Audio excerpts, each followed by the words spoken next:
Praise you, Jesus. Thank you, Jesus. And blessed be the name of the Lord.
Sa ngalan ng Ama at ng Anak at ng Espiritu Santo, dakilang Amang nasa langit at may likha ng langit at lupa.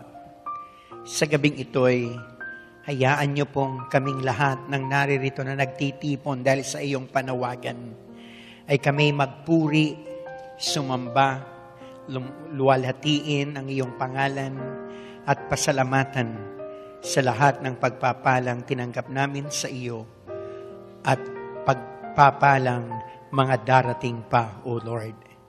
Nawas sa pamamagitan ng iyong presensya sapagkat ikaw, Panginoon, ay ikaw ay nangako sa amin na kapag may 2 o 3 nagtitipon sa iyong pangalan, ikaw ay naroroon.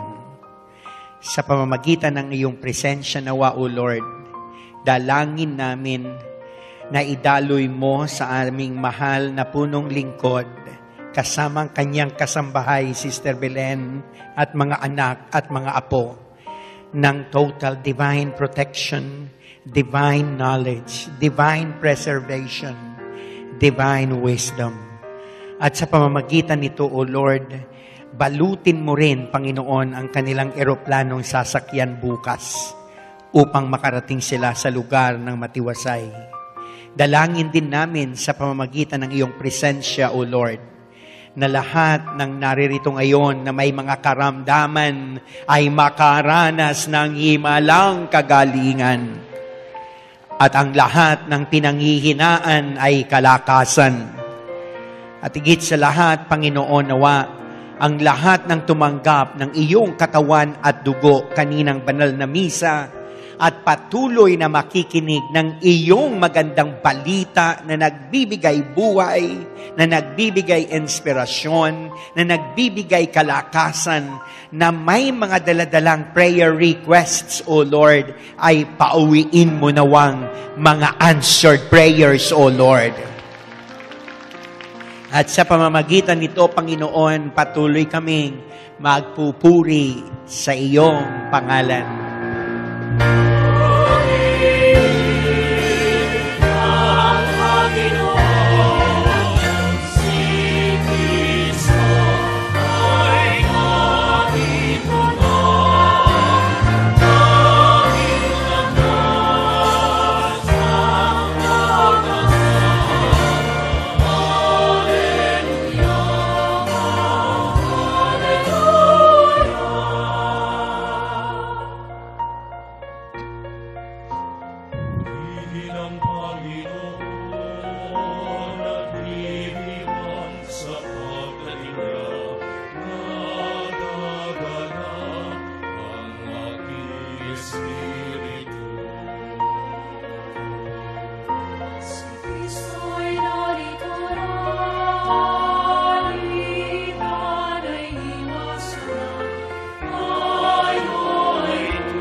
Purihin natin ang Panginoon na malakas na papuri sa Diyos.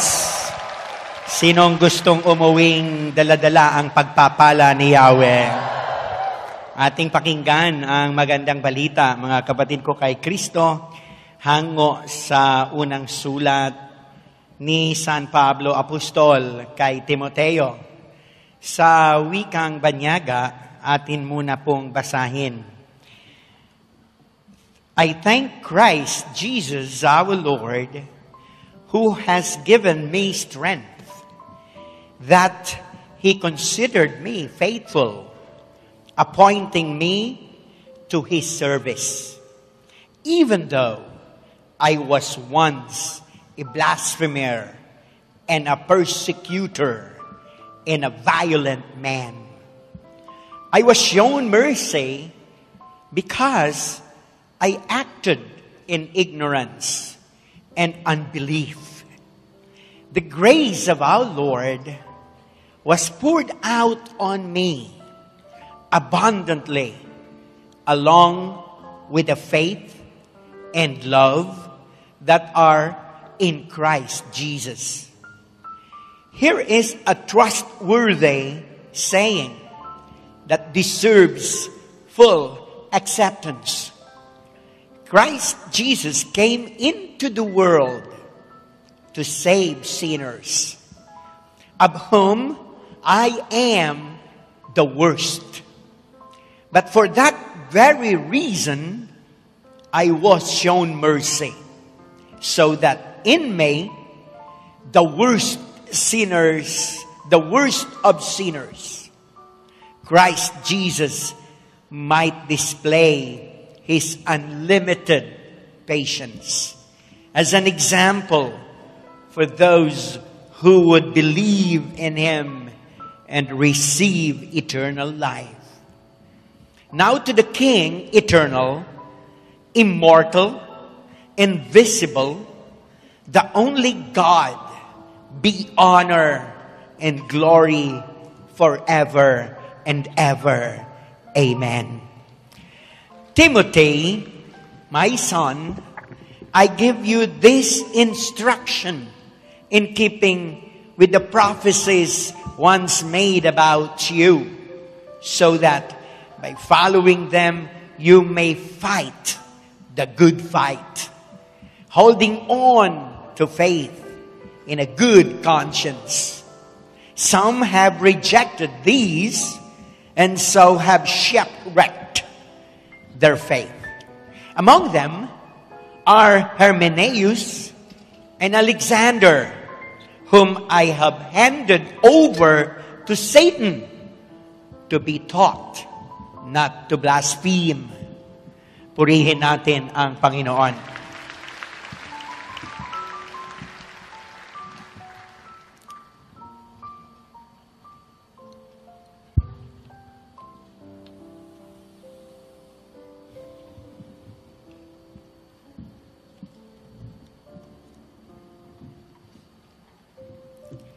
Nagpapasalamat ako kay Kristo Jesus na ating Panginoon na nagbigay sa akin ng lakas para sa gawaing ito, sapagkat ako'y minarapat niya at hinirang na maging lingkod. Hinirang niya ako upang maglingkod sa Kanya, bagamat noong unay nagsalita ako laban sa Kanya. Bukod dito'y inusig ko siya at nilait. Sa kabila nito'y kinahabagan ako ng Diyos, sapagkat hindi ko nalalaman ang aking ginagawa noong hindi pa ako naniniwala sa Kanya. Iginawad sa akin ng Panginoon ang Kanyang masaganang pagpapala. Kalakip ang pananampalataya at pag-ibig na nasa atin dahil sa pakikipag-isa kay Kristo Jesus. Narito ang isang katotohanang dapat tanggapit, paniwalaan ng lahat. Si Kristo Jesus ay naparito sa sanlibutan upang iligtas ang mga makasalanan. At ako ang pinakamasama sa lahat. Ngunit, kinahabagan ako ng Diyos upang sa nangyari sa akin ay ipakita ni Kristo Jesus kung gaano siya katiyaga at maging halimbawa ito sa mga mananalig sa Kanya at pagkalooban ng buhay na walang hanggan. Purihin at dakilain magpakailanman ang iisang Diyos, Haring walang hanggan, walang kamatayan, at di nakikita. Amen. Timoteo, anak ko, ang mga bagay na ito'y itinatagubilin ko sa iyo ayon sa malaon ng inihula sa iyo. Ang hula nawang ito ang magpasigla sa iyo, sa iyong pakikipaglaban na may pananampalataya at malinis na budhi. May mga taong hindi sumunod sa kanilang budhi at dahil dito'y winasak nila ang kanilang pananampalataya. Kabilang dito sina Hymenaeo at Alejandro. Ibinigay ko na sila kay Satanas upang turuang huwag magsalita ng laban sa Diyos. Purihin, purihin, purihin natin ang Panginoon na malakas na malakas, na malakas na papuri sa Diyos. To God be the glory.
Purihin natin ang Panginoon na malakas na papuri sa Diyos. Sino pong naniniwala na siya ay mayroong mga nagagawa ring kasalanan? Ayan, welcome to the club. Sisters and brothers, I have good news for you. According to 1 Timothy chapter 1, verses 15 to 16, it says, "Here is a trustworthy saying that deserves full acceptance. Christ Jesus came into the world to save sinners, of whom I am the worst. But for that very reason, I was shown mercy, so that in me, the worst of sinners, Christ Jesus might display His unlimited patience as an example for those who would believe on Him and receive eternal life." Sa wikang Pilipino, narito ang isang katotohanan dapat tanggapit paniwalaan ng lahat.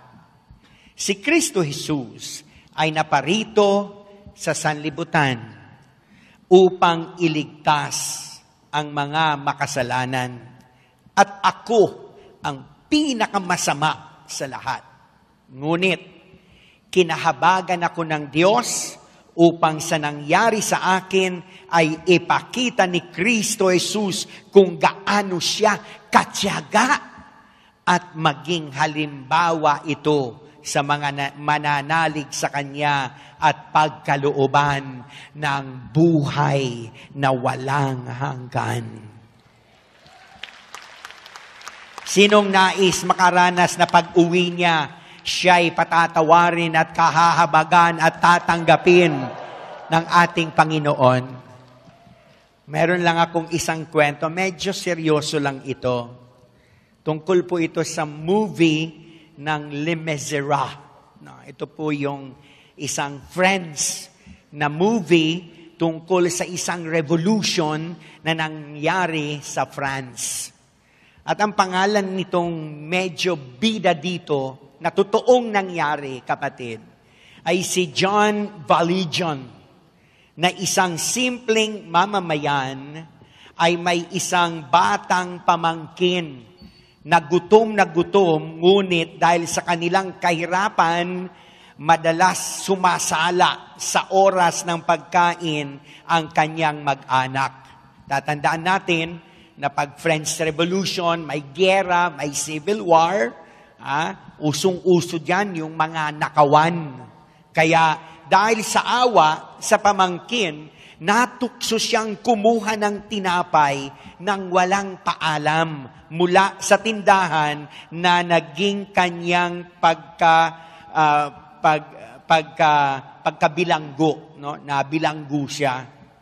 Matapos ang panahon ng pagkakulong, nakamit niya rin ang kanyang kalayaan. Dahil dating bilanggo, walang tumanggap sa kanya sa trabaho. Isang araw, sarong adlaw, o sa kaadlaw, siya'y napadalaw sa simbahan ng kanilang obispo. At siya ay lubos na inistima at inasikaso ng obispo. Nang sumapit ang gabi, inanyayahan siya ng obispo na doon magpalipas ng gabi. Kaya't doon siya natulog. Kinagabihan, nang tulog na ang obispo, lihim niyang inilagay sa sako yung mga gamit ng simbahan. Kasama doon yung kalis, kasama na rin doon yung alak, kasama na rin doon yung mga koleksyon. At agad umalis. Ngunit, nasakuti siya ng mga alagad ni Duterte, ng mga constable. At nakita ang mga mamahaling gamot, gamit, nang mula sa simbahan. Sa harap ng obispo, itinaktak ng mga constable ang mga laman ng sako at tumambad sa obispo ang mga gamit sa simbahan. Nayari sa ginto. Halos matunaw sa kahiyaan si John na pinatulog sa lugar na yon at naghihintay sa maaaring sabihin ng obispo. Pero kabaliktaran, wika ng obispo sa mga constable, hindi niya ninakaw ang mga iyan.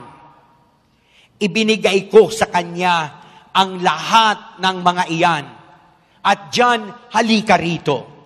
Idadagdag ko pa sa iyo ang mga bagay na naririto, pati ang simbahan.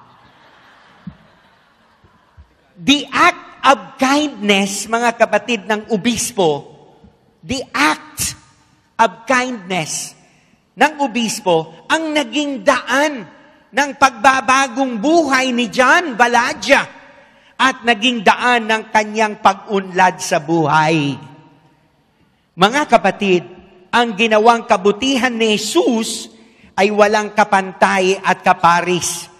Napakalaki ng kanyang kabutihang patuloy na ipinadadama sa atin upang bigyan tayo ng pagkakataon. Sigaw nyo, pagkakataon. nang maranasan ang tunay na pagbabago. Sabi nga ng bagong presidente na darating, change is coming. Pero dito, change has come. Narito po, mga kapatid ko, kay Kristo, tawagin na natin ang ating punong lingkod upang bigyang liwanag ang pagbabago hatid ni Jesus sa ating buhay.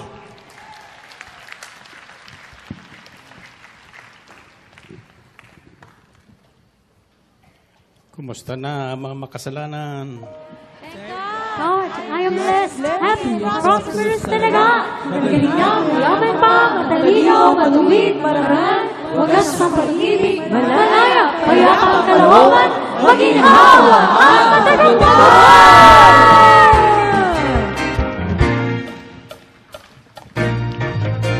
Thank God, I am blessed, happy and prosperous talaga. Ako'y mayaman at matalino pa. Thank God, ako'y malangan at matuwid ka. Thank God, happy, pag-ibig ko'y wagas na.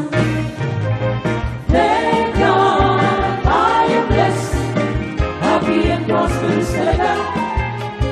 Thank God, ako'y mayaman matalino pa. Thank God, ako ay malangan at matuwid ka. Thank God, happy, pag-ibig ko'y wagas na. Bata man matanda, lari mo'y magkaiba. Pag narinig ka na ng salita, sasabihin ko, ibang-ibang sa iba. Happy and prosperous talaga. Thank God, I am blessed. Happy and prosperous talaga. Thank God, ako'y mayaman at matalino pa. Thank God, ako ay malangan at matuwid na. Thank God, happy, pag-ibig ko'y wagas na. Ano? Siksik-likli, umakaw ang buhay. Pag siyang siya dahil sinunod mo tunay. Siya yun! Happy and prosperous talaga. Kamusta ka na? Thank God, I am blessed. Happy and prosperous talaga. Thank God, ako'y mayaman at matalino pa. Thank God, ako ay malangan at matuwid ka. Thank God, happy, pag-ibig ko'y wagas na. Pag-ayaw siya dahil sa kanyang nagihan. Siksik-likli, umaapaw ang buhay. Pag-siyaw siya dahil sinunod mo tunay. Champion! Happy and prosperous talaga. Kamusta ka na? Thank God, I am blessed. Happy and prosperous talaga. Thank God, ako'y mayaman at matalino pa. Thank God, ako'y malangan at matuwid na. Thank God, happy, pag-ibig ko'y wagas na. Kamusta ka na? Thank God, I am blessed. Happy and prosperous talaga. Thank God, ako'y mayaman at matalino pa. Thank God, ako'y malangan at matuwid na. Thank God, happy, pag-ibig ko'y wagas na. Happy and prosperous talaga. Happy and prosperous talaga. Thank God, I am blessed. Happy and prosperous talaga. Magaling na, mayaman pa, matalino, matuwid, marangal, wagas ng pag-ibig, malaya, payapa, kalooban, maginhawa, at matagumpay. Purihin ang Panginoon. Okay, taas ang kamay nyo. Anong gusto nyong pabaon?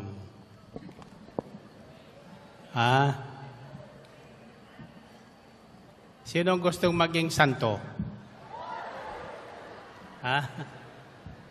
Sinong gusto maging santo? Ayaw nyo?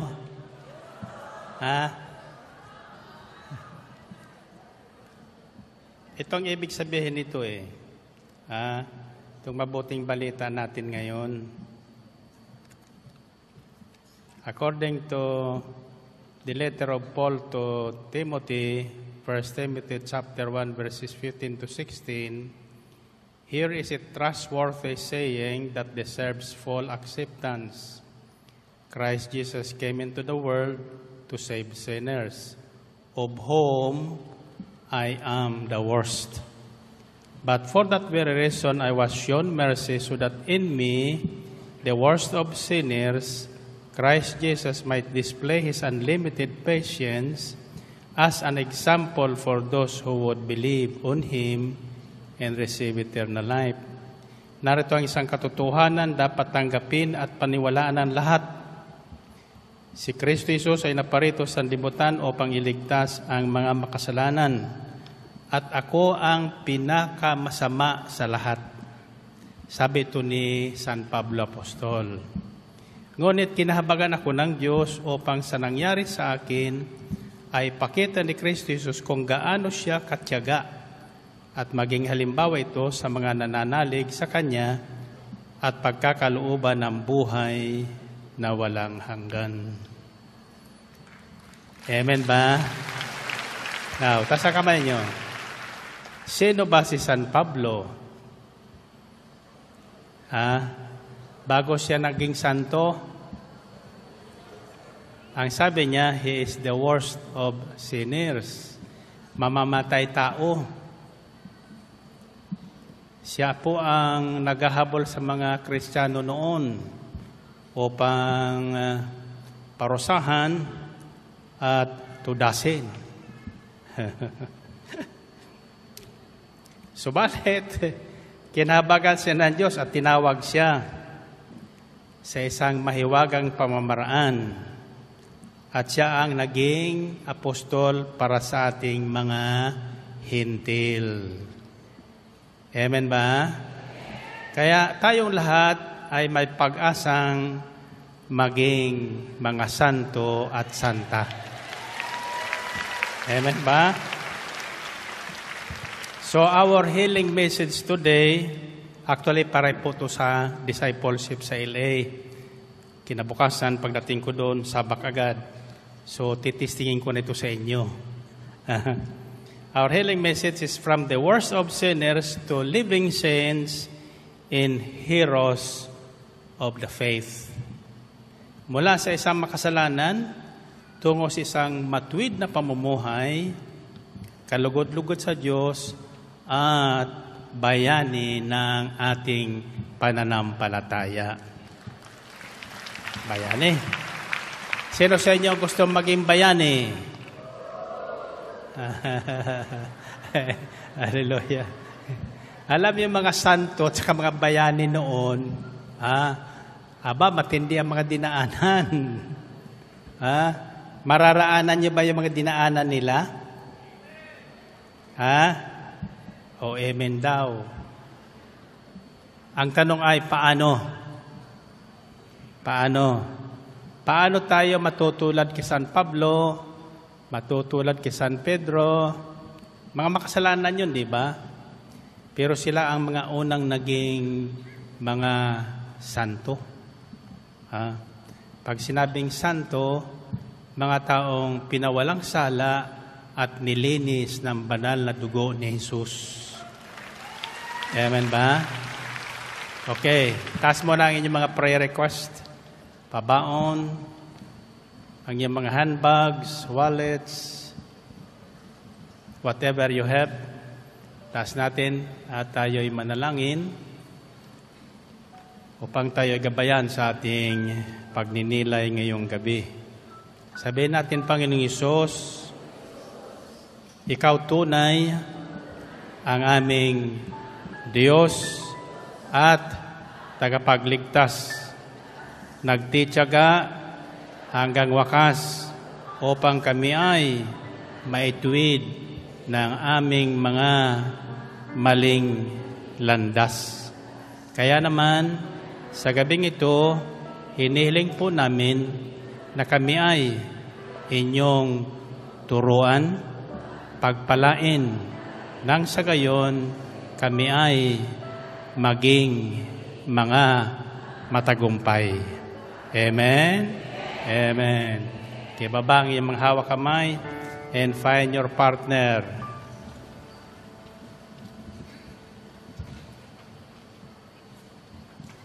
O lang tatanungin mo sa partner mo, anong gusto mo ngayon?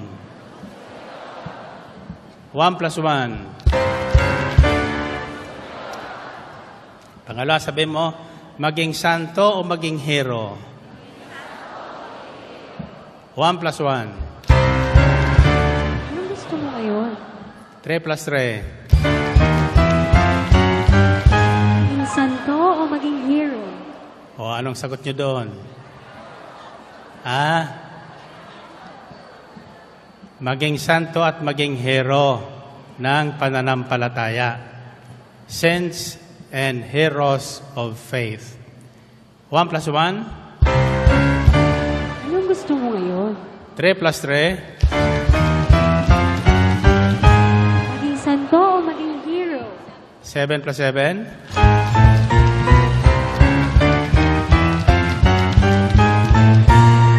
Maging santo at maging hero ng pananampalataya. Purihin ang Panginoon, purihin ang Diyos. Okay, taas ang kamay. Sabilang kung 3 ulit nyo sasabihin, makasalanan, makasalanan, makasalanan ako. Ulitin nyo nga. Makasalanan, makasalanan ako. 1, 2,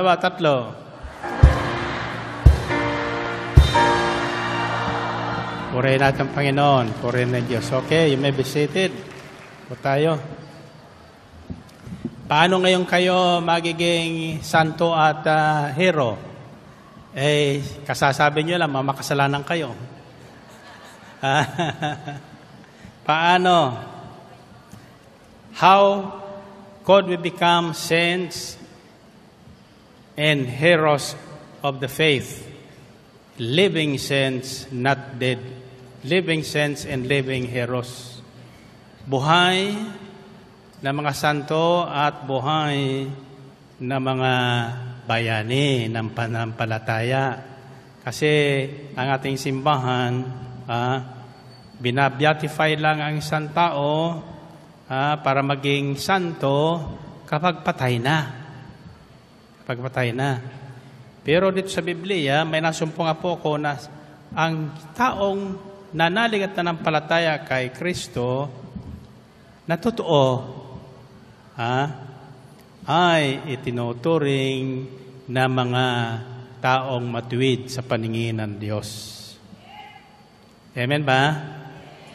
For us to become saints, we should become righteous before the eyes of God. Kaya lang, karamihan sa atin at halos lahat tayo ay paulit-ulit lang na nagkakasala. Nangumpisal ang araw ng linggo, Lunes, nagsimula na naman gumawa ng kasalanan. Humingi ng himala, pinaghimalaan, pero pagkatapos noon, kinalimutan at kinakalaban ang Diyos na nagbigay sa kanya ng bagong buhay. So, paano tayo ngayon matutulad sa mga naging santo at naging mga bayani ng pananampalataya? Gusto nyo matulad doon?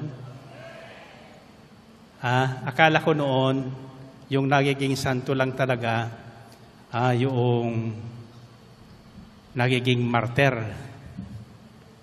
namuhay na banal at kalugod-lugod sa Diyos. Which is, of course, true. Now, I have taken from the Bible simple steps for us to become saints, and living heroes of our faith. In Hebrews chapter 11, this is the so-called chapter of the heroes of faith. Dito nababanggit yung mga tao nung unang panahon na itinuring na naging bayani ng ating pananampalataya. The first example is Abraham. If we are to become saints and heroes of our faith, first step is for us to possess the Abrahamic kind of faith. Dapat magkaroon tayo ng pananampalatayang tulad ni Abraham. May tanong ko kay brother kanina, kung nung tawagin si Abraham,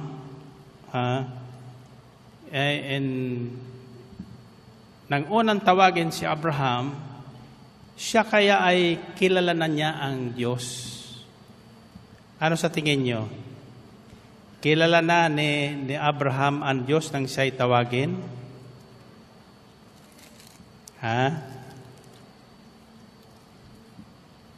Hanapin natin yung kung paano tinawag si Abraham. The call of Abraham is found in chapter 12 of Genesis. The Lord had said to Abram, "Leave your country, your people, in your father's household, and go to the land I will show you. I will make you into a great nation, and I will bless you. I will make your name great, and you will be a blessing. I will bless those who bless you, and whoever curses you I will curse. And all peoples on earth will be blessed through you." So Abraham left as the Lord had told him, and Lot went with him. Abraham was 75 years old when he set out from Haran. He took his wife Sarai, his nephew Lot, all the possessions they had accumulated, and the people they had acquired in Haran. And they set out for the land of Canaan, and they arrived there. So, sa isang bahagi ng kasulatan, sinasabi doon, itong hinanap ko kanina, I think it's the book of Romans, Abraham believed God, and it was credited to him as righteousness. Hindi pa kilala ni Abraham ang Diyos nang siya ay tawagin. Subalit siya ay nanalig at sumunod. Kaya itinuring siyang taong matuwid. So ang unang hakbang sa pagiging santo, although hindi tinatawag si Abraham na Saint Abraham. May narinig ba yung tawag na Saint Abraham? Ang tawag sa kanya ay Father Abraham. Sapat siyang ama ng sangkatauhan. At ang tawag sa kanya, ang isang tawag ng Diyos na ipinahintulot niya, natawagin siya ay Diyos ni Abraham. Special yun, di ba? Bakit? Sabi na sa Hebrews 11:8-10, by faith, Abraham, when called to go to a place he would later receive as his inheritance, obeyed and went, even though he did not know where he was going. Nang tawagin si Abraham, di man niya gaanong kilala ang Diyos, siya po ay tumugon. At hindi po nagtanong kung saan siya dadalhin. To a place he would later receive as his inheritance, obeyed and went, even though he did not know where he was going. So by faith, sa pamagitan ng pananalig, nanalig si Abraham sa tumawag sa kanya. Dahil sa panalig sa Diyos, tumalima si Abraham nang siya'y papuntahin ng Diyos sa lupang ipinangako sa kanya. At tumayo siya, bagamat hindi niya alam kung saan paroroon. Nang kayo itawagin ng Panginoon sa gawain ito, alam niyo ba kung saan kayo paroroon? Hindi ba kayo nag-isip kung kayo ay dadalhin ko sa Timbuktu? Ha? Kung kayo ay gagawin ko kayong mga kulto? Ang tawag sa atin noon, mga kulto. Kulto. Kasi sunod tayo ng sunod. Ang hindi niya alam, ang katulad natin ay si Abraham, nang tayo ay tawagin. Di pa natin kilala kung sino si El Shaddai. Kilala niyo na ba kung sino si El Shaddai? Nang tawagin kayo, ang unang reaksyon natin noon bilang mga Katoliko, ano ba yan? Ano bang relihiyon yan? Akala natin ang El Shaddai is another kind of religion. El Shaddai, yan po ang pangalang ipinakilala ng Diyos kay Abraham. Ibig sabihin, ang Diyos na magagawa ang lahat ng bagay.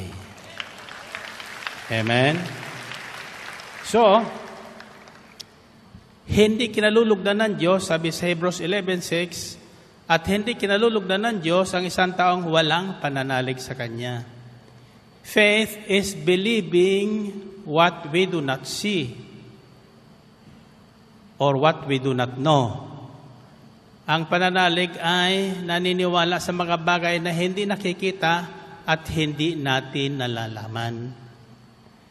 Pinaniniwalaan natin sapagkat ang Diyos ang may sabi noon. At ang salita ng Diyos ay hindi po nagbabago, hindi nababawasan kailanman. Ang sinabi ng Diyos na magpakarami kayo at puno ng daigdig, hindi po nilimitahan yun sa 2 anak lang. Pagkaraan ng maraming panahon, pwedeng sasabihin na, marami na kayo. Tig-isang anak na lang kayo. Tig-2 anak na lang kayo. Wala po niyan. No? Sabi sa Biblia, ang Diyos ay hindi nagbabago. God has not changed. Hindi pa bago-bago ang isip ng Diyos. Ang 1,000 taon sa tao, 1 araw lang sa Kanya. Amen ba? Sabi ng Panginoong Kristo sa Matthew 5, maglalaho ang langit at lupa, ngunit ang kalitliitang bahagi ng kasulatan ay hindi mawawalan ng bisa. Amen ba? Purihin natin Panginoon. Purihin ng Diyos. Now, we are going through in these present days a testing of our faith. Dumadaan ang lalo na ating Santa Iglesia all over the world, ay dumaraan ngayon sa matinding pagsubok ng pananampalataya. No? There are so many Catholic countries that has already fallen into the so-called same-sex marriage, into the so-called population control, etc. Ang susunod dyan is yung tinatawag na euthanasia. Pagpatay doon sa matatanda na wala nang magagawa, no? Sa halip na alagaan ng mga bata, papatay na lang. Pero sa atin sa Pilipinas, hanggat humihinga pa, aalagaan natin para mabuhay. Amen ba? Now, so, how could we become saints, living saints, and heroes of the faith? So God is now calling men and women to live accordingly, to live a righteous life, and to live by faith and not by sight. Mamuhay tayo ayon sa ating panampalataya, hindi ayon sa ating naririnig o nakikita sa ating paligid. Nasusundan niyo ba? Like Abraham, we were called.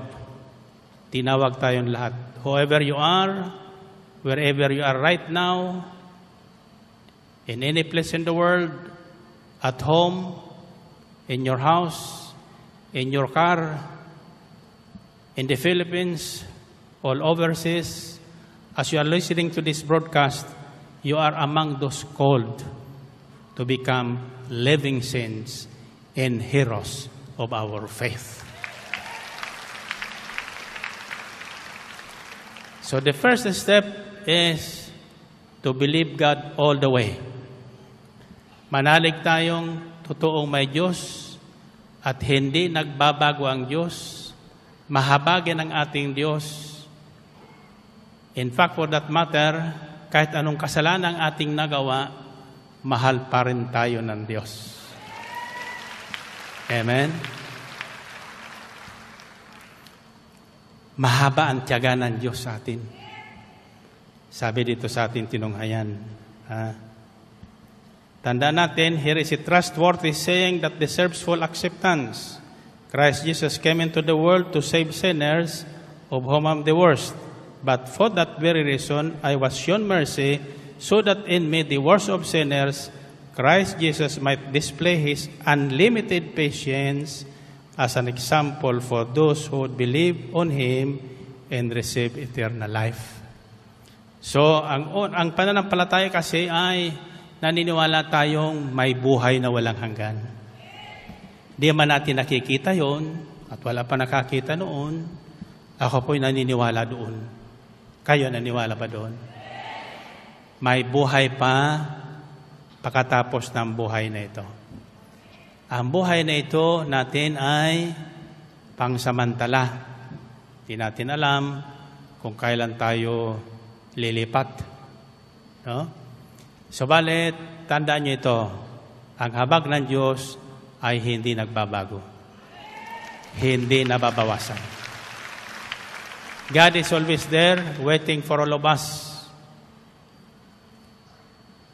to come and believe. Believe Him. Kahit sino ka, huwag ka matakot, huwag ka mayang lumapit sa Diyos. Paglapit mo sa Kanya, hindi na bibilangin yung kasalanan mong nagawa. Patatawarin ka sa lahat ng iyong kasalanan. The second step is for us to become living saints and heroes of our faith is, like Abraham, let us offer the best to God. Ibigay natin yung ating pinakamahalaga sa atin sa Diyos. Ialay natin sa Kanya. Tatanungin ko, ano ang pinakamahalaga sa inyo sa harapan ng Diyos? Sa inyo. Si Abraham, ang pinakamahalaga sa kanya ay yung kanyang anak. Nag-iisang anak sa katandaan. Abraham was ready to die for that son. Ipaglalaban niya yun. No? Kung kailangan. Subalit nang hingin sa kanya ng Diyos, si Isaac bilang isang alay na susunugin as a burnt offering, walang ano-ano. Pumayag si Abraham. According to Hebrews 11:17-19, by faith, Abraham, when God tested him, offered Isaac as a sacrifice. He who had received the promise was about to sacrifice his one and only son. Even though God had said to him, it is through Isaac that your offspring will be reckoned. Abraham reasoned that God could raise the dead, and figuratively speaking, he did receive Isaac back from the dead. At nang subukin ng Diyos si Abraham, pananalig din ang nag-udyok sa kanya na ihandog si Isaac bilang hain sa Diyos. Handa siyang ihandog ang kaysa-isa niyang anak, gayong ipinangako sa kanya ng Diyos na kay Isaac magmumula ang magiging lahi niya. Naniniwala siyang muling mabubuhay ng Diyos si Isaac sa patilinghagang pangusap na ibalik nga sa kanya si Isaac mula sa mga patay. Sapagkat ang Diyos ang humingi sa kanya, hindi siya nagatubili. Inialay niya si Isaac. Ibinigay niya sa Diyos. Sa paniniwala niya na yung sinabi ng Diyos na ang kanyang lahi sa balat ng lupa magmumula kay Isaac. Naniniwala siyang kahit sunugin niya si Isaac, patayin niya si Isaac, muli siyang bubuhayin ng Diyos. Iyon ang paniniwala ni Abraham. Ibig sabihin niya, hindi ito mawawala sa akin. Ibigay ko man sa kanya, sunugin ko man ito, magagawa ng Diyos na ibalik sa akin ang anak kong buhay na buhay. Amen? Now, so daraan sa pagsubok ang ating pananampalataya. Sa sandali tayong manampalataya, daraan tayo sa mahigpit na pagsubok. No?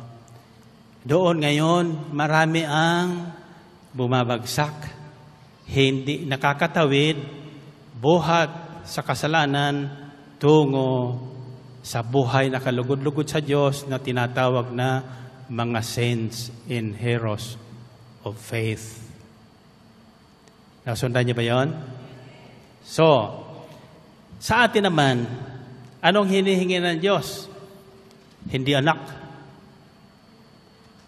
Hindi ang kayamanan nyo. Hindi ang ari-arian nyo. Hindi ang asawa nyo ang hinihingi bilang alay sa Kanya. Para tayo ay maging mga bayani ng ating pananampalataya at ituring na mga buhay na banal sa Diyos. Ano yun? Ha? Hindi ka po, ha? Hindi ka po. Kaya ka po kasi 10 bahagi lang yan. Ha? Para tayo maging buhay na mga bayani ng panampalataya, dapat ialay natin ang ating sarili. Ialay natin ang sarili. Ha? Romans 12:1-2. Therefore, I urge you, brothers, in view of God's mercy, to offer your bodies, katawan, as living sacrifices, holy and pleasing to God. This is your spiritual act of worship. Bilang pagsamba sa Diyos, patunay na tayo ay nanalig ng palatay sa Diyos na may bibigay niya ang lahat sa atin, maging ang ating buhay ay babaguhin niya at ibabalik sa atin na walang kamatayan. Ialay daw natin muna ang ating katawan. Hindi sarili, ha? Katawan. Katawan lupa. Bilang buhay na hain. Banal at kalugod-lugod sa Diyos. Ito ang unang uri ng pagsamba natin sa Diyos. As an act of worship, Abraham was asked by God to offer his one and only son, Isaac.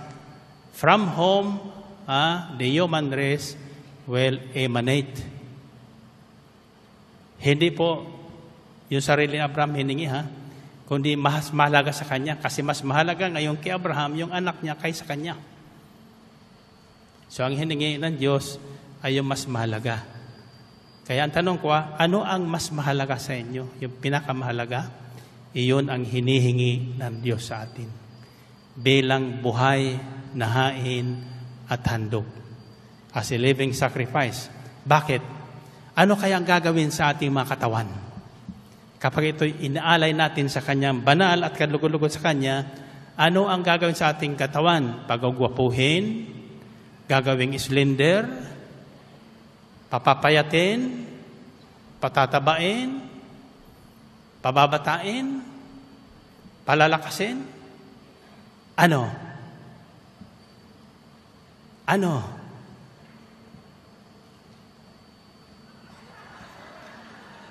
Ha? Gagawin niyang tahanan o templo. Ha? Iyan po ang hindi ko naintindihan ako'y tawagin nung una.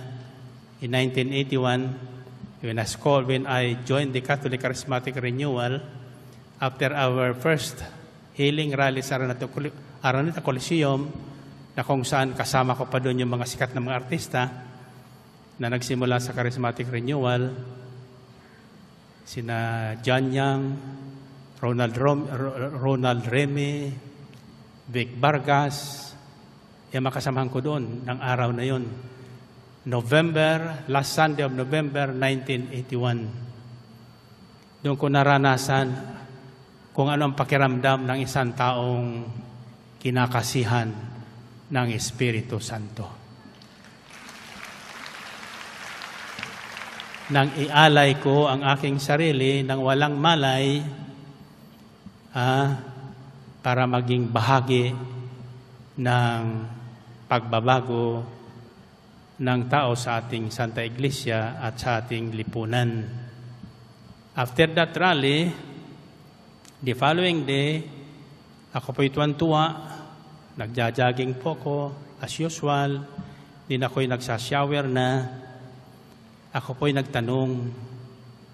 Sa katuwaan ko, ang tanong ko ay, what could I do? Anong dapat kong gawin para naman maibalik ko yung kagandahang loob ng Diyos sa akin na nagbigay sa akin ng buhay, ilang ulit na ako'y dumaan sa kamatayan, laging nililigtas niya.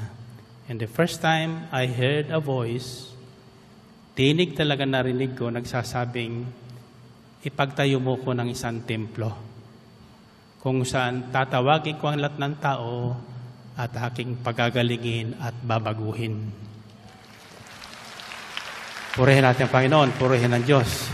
So, ang akala ko noon, isang tulad ng Araneta Coliseum.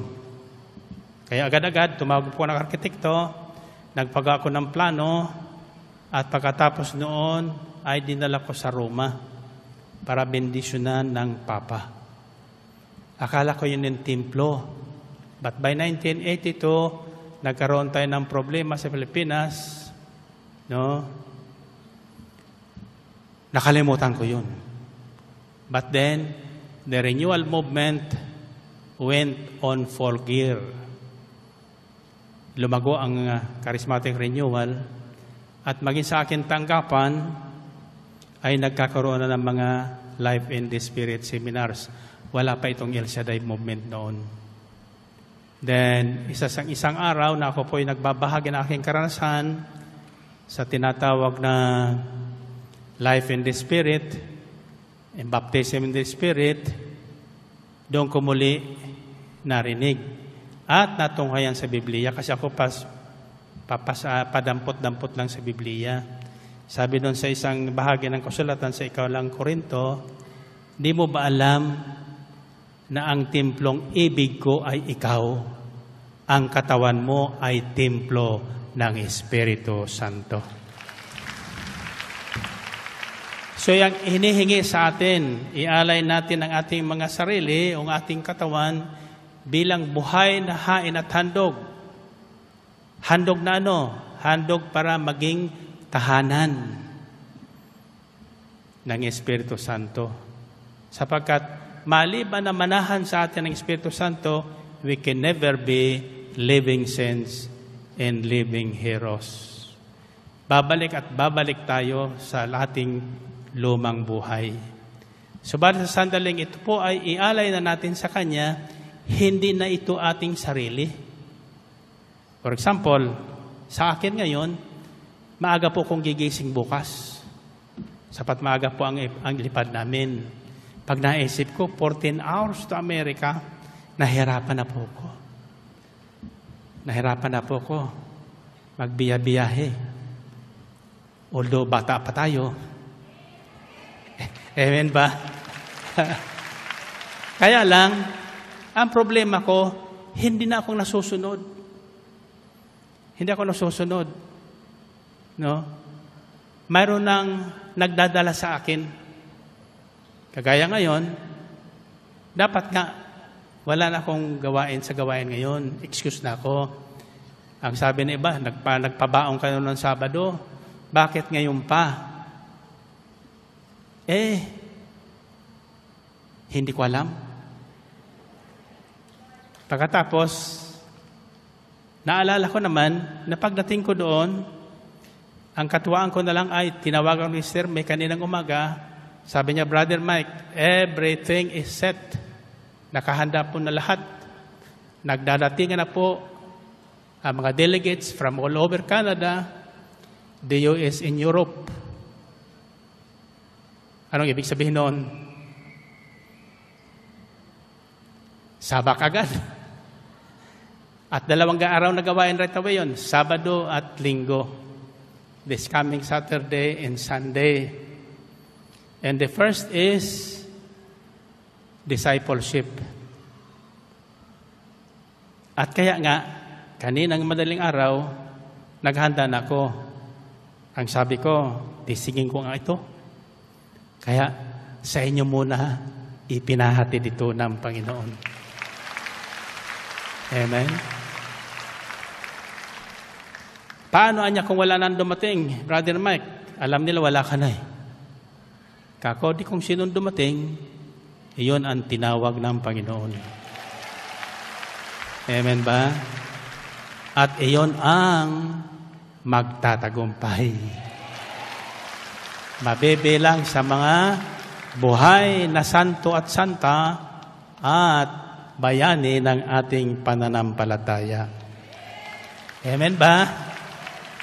So, the second step is one of the most difficult, to offer yourselves. Pag inihain nyo ang inyong, inaalay nyo inyong sarili o inyong katawan sa Diyos, hindi na po inyo yan. Hindi na po kayo ang masusunod. It's no longer your feelings. It's no longer what you think about. Hindi na. Kung ikaw ay talagang tumanggap ng hamon ng Diyos. At kailangan tanggapin natin itong lahat. Sapagkat walang makapapasok sa kaharian ng langit kundi yaon lamang ganap na nakasunod sa kalooban ng Ama. Amen. Tasa kamay nyo. At kalooban ng Diyos na tayong lahat ay maging templo ng Kanyang Espiritu. Amen. Third, like Abraham, we should never lose hope in times of trials. Ito, warning po. Warning sa lahat. Hindi, sinasabi sa Biblia, na sa sandaling ialay natin ang ating mga sarili sa Diyos bilang buhay na hain at kalugod-lugod sa Kanya, easy-easy na lang ang buhay natin. Patindi ng patindi ang mga problemang darating sa atin. Others are no longer our personal problems. Hindi na yung ating personal problem, but the problem of other people, lalo na po yung mga walang Diyos. Sila ang magbibigay sa atin ng mabibigat na suliranin. Ang inyong mga anak na na-involve sa droga, lalo na ngayon, uubusin sila.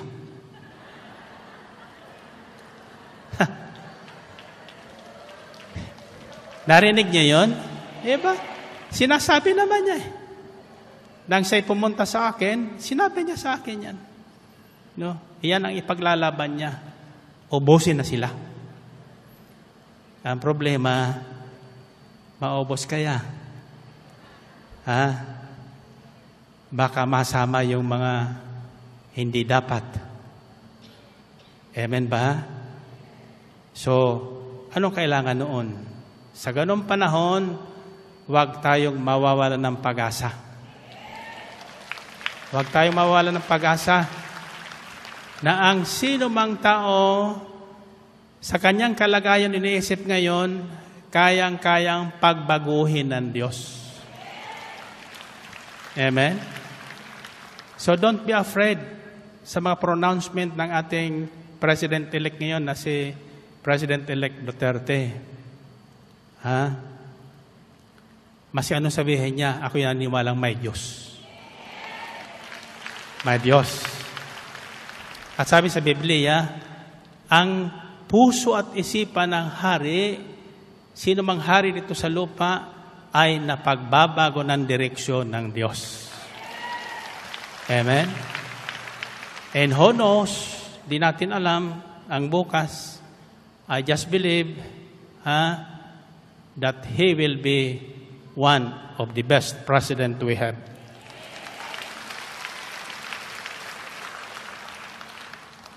Nang ipanalangin ko siya, pagkatapos niyang mag-usap kami, kako itong tulong ko sa iyo, papanalangin kita. At sumama naman si panalangin. Ang sabi ko, na kanyang naririnig, normally kung nanalangin, hindi ko pinaririnig sa pinapanalangin ko. Ayaw ko marinig niyo yung dinadasal ko.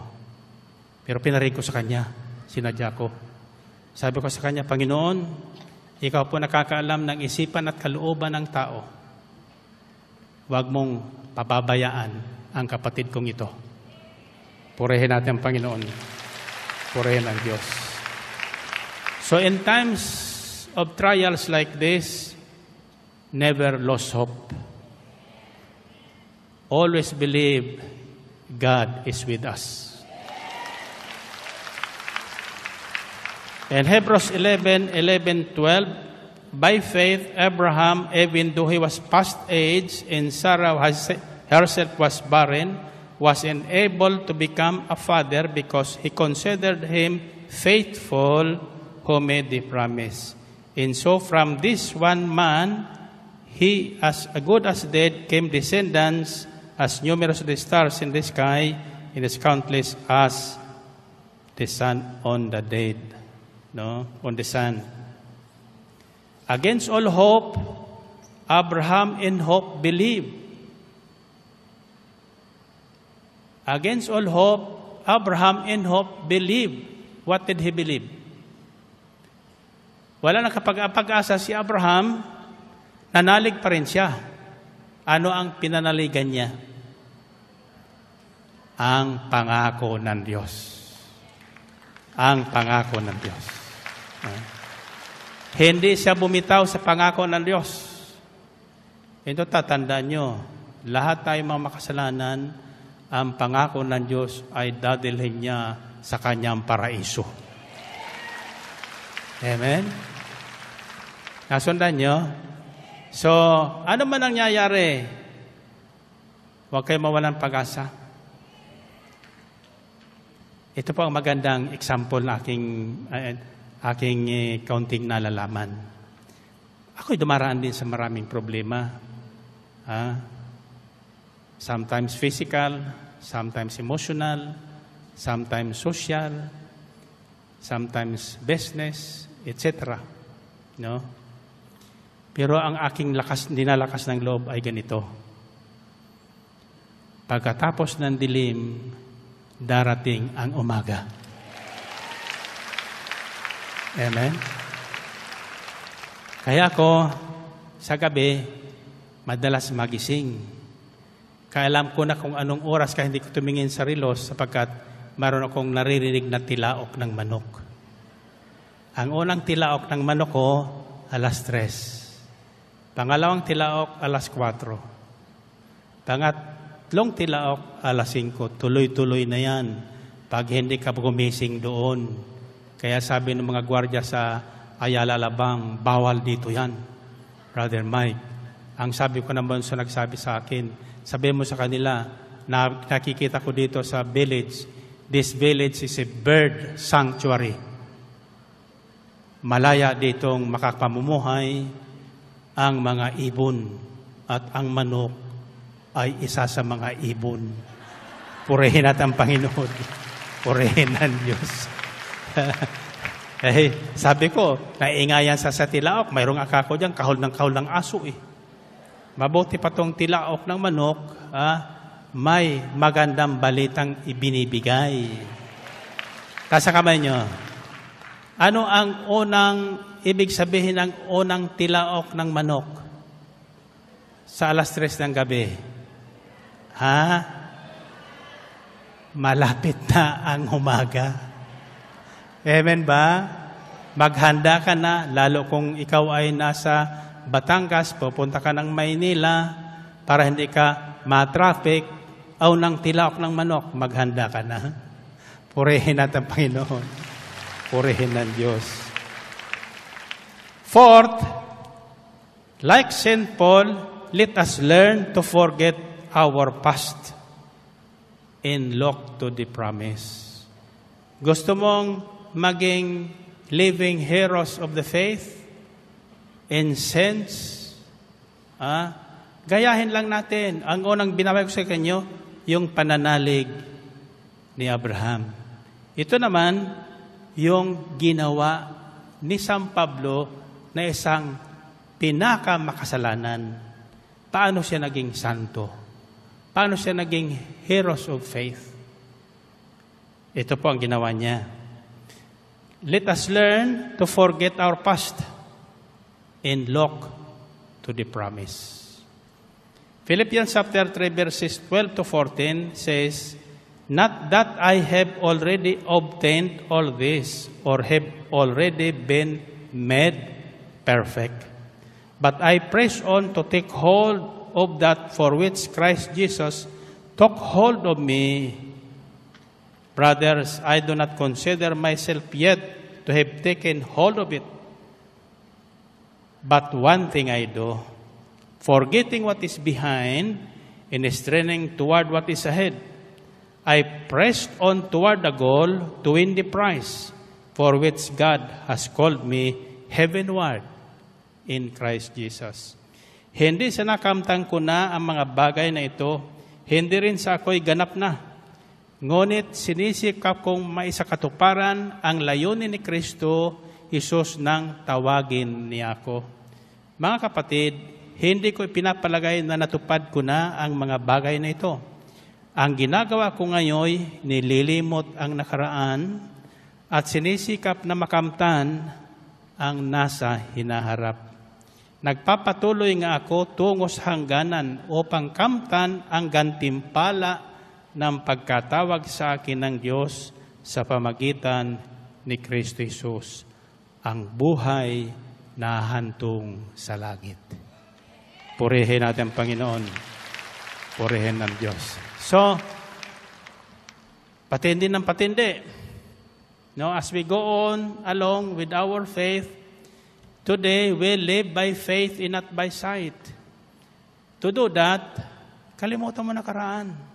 Kahit ipaalala pa sa iyo ng iyong mga kakilala, hoy, ikaw naman, sasanto-santo ka. Akala mo kung sino ka, pero kilala kita. Kung sino ka, hindi ka marunong bayad ng utang. Hallelujah. Ano sasagot mo doon? Sa maganon, sasabihin mo sa kanila, noon yun. Noon yun. Ngayon, magkano utang ko sa iyo? Bayaran kita. Purihin natin, Panginoon. Purihin ng Diyos. Diba? So, si San Pablo, kahit siguradong sinasabihan pa yun mga kasamahan niya. O ikaw naman, akala mo kung sino kang sasanto-santo? No? Pero kilala kita. Ikaw ang mamatay tao. Ikaw ang persecutor ng mga unang Kristiyano. Pero hindi niyo pinansin ni Pablo. Nilimot niyan lahat. Isa lang ang nasa isip niya. Isa lang. Ang makamtan niya ang ipinangako ni Kristo Jesus sa kanya. Ang buhay na hantong sa langit. So yan ating tingnan. Yung buhay na hantong sa langit sapagkat iyon ang walang katapusan. Ano kayang ginagawa doon sa langit? No? Madalas itatanong ko yung Sister Belen, ako ano kayang ginagawa ng mga tao doon sa langit? Ano? Sabi sa Biblia, wala naman daw asawa na. Kaya kung ikaw ay bata-bata pang nabiyuda, pwede ka pang mag-asawa. Kasi hindi ka na masisitahin ng unang asawa mo doon. Pagdating doon, wala nang sitahan doon. Bakit? Doon daw, tulad na tayo sa mga anghel. Mga anghel na tayong lahat. Mga santo-santita na tayo. Amen ba? Wala na daw doon luluha. Wala nang magugutom. Wala nang magkakasakit. wala na mamomroblema sa kuryente. At wala na mamomroblema sa tubig. Amen ba? Ni wala kang mamomroblema sa iyong tutulugan. Lantay na ginto ang iyong higaan doon. Amen? Tasa kamay nyo. Natatandaan yung pangako ni Jesus sa John 14? It says, "Do not let your hearts be troubled. Trust in God. Trust also in me. In my Father's house are many rooms. I will go ahead to prepare a place for you. And when it is prepared, I will come back to take you so that where I am, you will be also." Purihin natin, Panginoon. Purihin na Diyos. So, para tayo makatawid, kalimutan na yung nakaraan. Yung mga higwaan natin nakaraan. Yung mga pintasan, yung mga sigawan, yung mga alitan. Kalimutan natin yun. Always smile. Pag nakita kayo, smile. Amen. Magsanay na tayo ng umiti. Lagi sapagkat doon hindi tatanggapin ang nakasimangot sa langit. Bawal na nakasimangot doon. Amen. At saka bawal doon ang pangit. Kaya magpaganda na tayo dito ngayon. Amen ba? Purihin natin Panginoon. Purihin ang Diyos. Fifth, like St. Paul, let us learn to be content with what we are and what we have. Tulad ni San Pablo, matuto tayo masiyahan. Huwag na tayong gaya-gaya. Sa iba, kung tayo ay nasa bahay kubo, okay lang. No? Kung ikaw ay nasa palasyo, okay lang. Diba? Kung ikaw ay gutom, okay lang. Kung ikaw ay busog, okay lang. Kisa gutom o busog, parehas lang. Amen ba? Kung ikaw naman ay tumaba, okay lang. Kung ikaw na pumapayat, problema mo yan. Amen ba?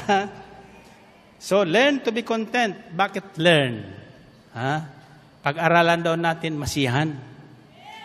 Philippians 4, verses 10 to 13 says, "I rejoice greatly in the Lord that at last you have renewed your concern for me.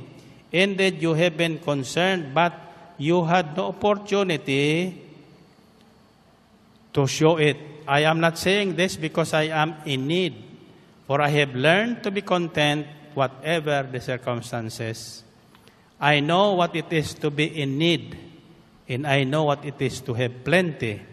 I have learned the secret of being content in any and every situation, whether well-fed or hungry, whether living in plenty or in want. I can do everything through Christ who gives me strength." Purihin natin ang Panginoon. Purihin ang Diyos. Anong laki ng aking kagalakan sa Panginoon sapagkat minsan ko pang nadama ang inyong pagmamalasakit sa akin. Pagkaraan ng mahabang panahon, alam kong hindi ninyo ako nalilimutan. Kaya lang, wala kayong pagkakataong makatulong sa akin.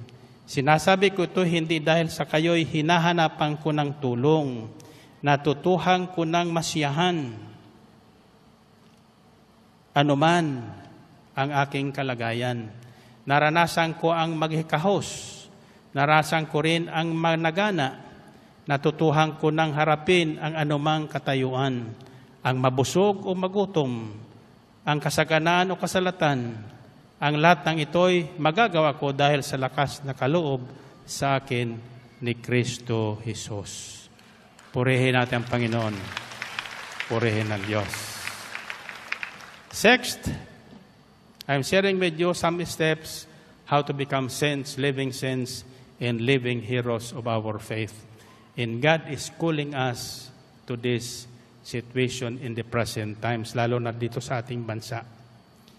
Fight the good fight of the faith by keeping a good or a clear conscience.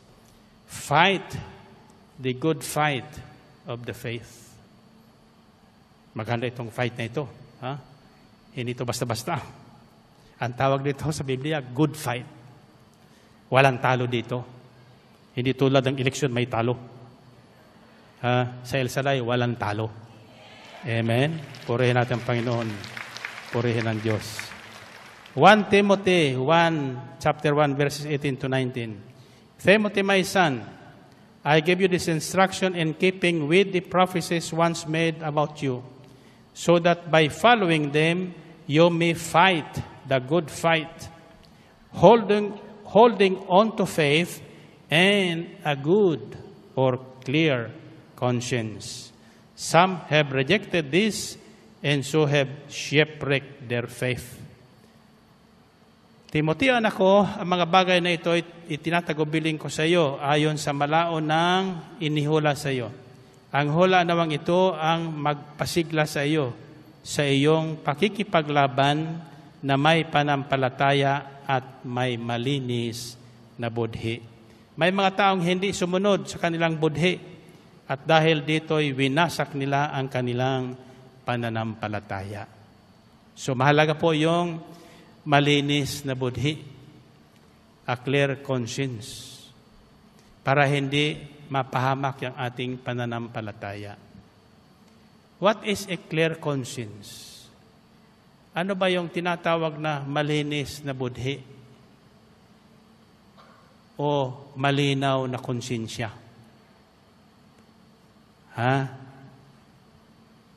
Alam niyo yon? Ako tanungin niyo. Hindi ko rin alam. Pagbabalik ko, ibabahay ko sa inyo paano magkakaroon ng malinis na konsensya o budhi. And finally,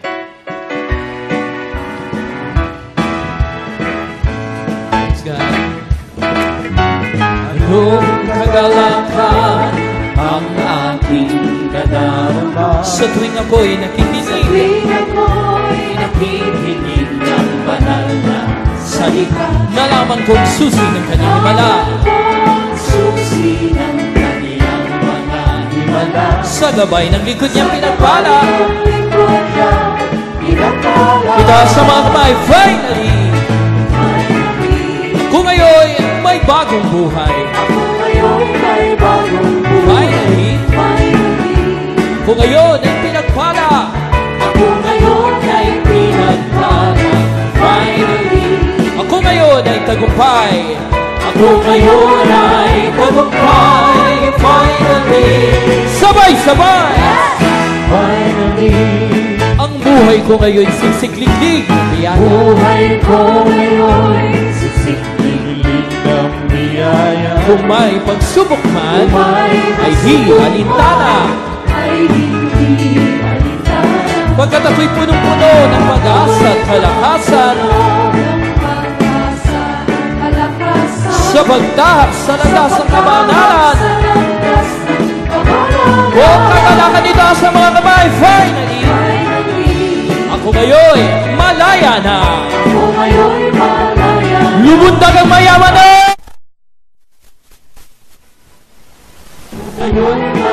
Sumigaw ang magaling na. Ako ngayon ay magaling na. Finally, sabay-sabay. Finally, ako ngayon may bagong buhay. Sumigaw ang mga pinagpala. Ako ngayon ay pinagpala. Finally, ako ngayon ay tagumpay. Ako ngayon ay tagumpay. Finally, sabay-sabay. Finally, and finally, sabay-sabay. Finally, sabay-sabay. Finally. Purihin ang Panginoon. Finally, if you want to become living saints and heroes of our faith, the seventh step is be good all the time. Be good and do good all the time. Sa lahat ng tao. Be at peace with everyone. Sabi sa 1 Peter chapter 3 verse 18 to 12, Finally, all of you live in harmony with one another. Be sympathetic, love as brothers, be compassionate and humble. Do not repay evil with evil or insult with insult, but with a blessing. Because to this you were called, so that you may inherit a blessing. Narinig niyo yun? Purihin natin Panginoon. Purihin ng Diyos.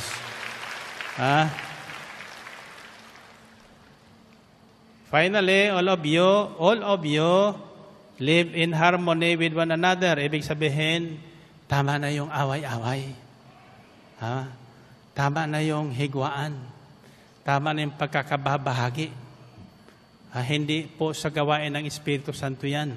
Ipo'y gawain ng laman ng lumang buhay. Wala tayo sa lumang buhay sapagkat yung buhay natin, inialay na natin sa Panginoon. Bilang buhay na hain at handog sa Kanya. Hindi na tayo ang nabubuhay. Isa pang tinig na narinig ko noon, kasalukuyang ako po ay inaaway ng may bahay ko dahil sa gawain na ito. Na ako'y tuwing akong nagsashower, doon ko naririnig yun. Ang tanong sa akin, to whom are you living for? Kanino ka ba? Para kanino ka ba nabubuhay? Siyempre, human reaction ko para sa aking mga magulang, sa aking may bahay, sa aking mga anak, sa aking mga kapatid. Alam mo ang sagot sa akin? Kaya marami kang problema. Sa aking ka mabuhay. Sabi ng Panginoon. Sa aking ka mabuhay. Mabuhay ka para sa akin, lahat na problema mo aayusin ko. Amen ba? So, we can do good not because we want to be good, but because the good God is in us. Ang Diyos na mabuti ay sumasa atin. Siya na ang nagbibigay sa atin ng hangarin oras-oras na makagawa ng mabuti. At siya rin nagbibigay sa atin ng paraan at lakas na magawa yung mabuti. Hindi lang pwede puro desire na lang, puro hangarin na lang.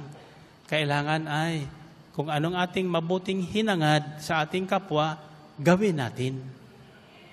Gawin natin. Amen ba?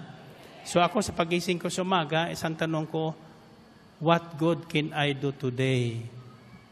Anong mabuti kong gawin ngayon? So ang aking hinihingi na lang, ang sino mang taong makilala ko at makakita sa akin, inyo pong pagpalain. Amen? Kaya ko'y naniniwalang lahat kayong nakarating ngayon, may pabaon ang Diyos. Amen? Okay, taas ang kamay. Sabihin nyo, salamat sa Diyos na sa akin ay nagtitiyaga hanggang ngayon. Bagamat ako ay paulit-ulit na nagkakasala at lumalaban sa kanyang kalooban. Loobin mo nawa, Panginoong Hesus, na buhat sa araw na ito ay mabuhay sa akin ang hangarin na ko ay maging isang buhay na banal at bayani ng aking pananampalataya. Amen? Amen. Purihin natin ang Panginoon. Purihin ng Diyos. Find your partner. Find your partner. Unang sabihin mo, buhat ngayon, tandaan mo ito. 1 plus 1. Pangalawa sabihin mo, tinawag ka ng Diyos para maging santo at bayani ng panampalataya.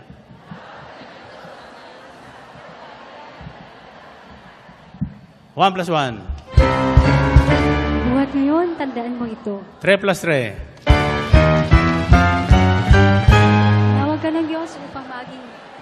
at bayani ng pananampalataya. Okay. Ang huli, sabihin mo ganito. Kaya,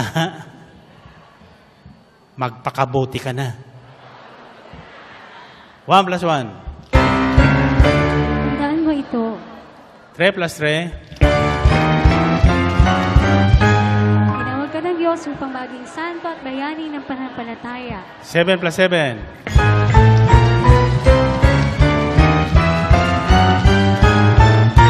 Kaya ngayon, magpakabuti ka na. Taas sa kamay, taas sa kamay, taas sa kamay. Okay. Isisilon nyo ganito pagtapon ko sa inyo. 3 ulit. Mabuti, mabuti, mabuti ang Diyos. At ganun din ako. Sabi nyo nga. Mabuti, mabuti, mabuti ang Diyos at ganun din ako. Okay.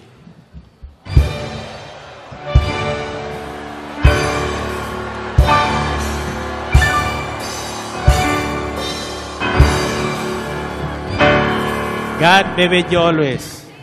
Salamat sa Diyos. Sa song.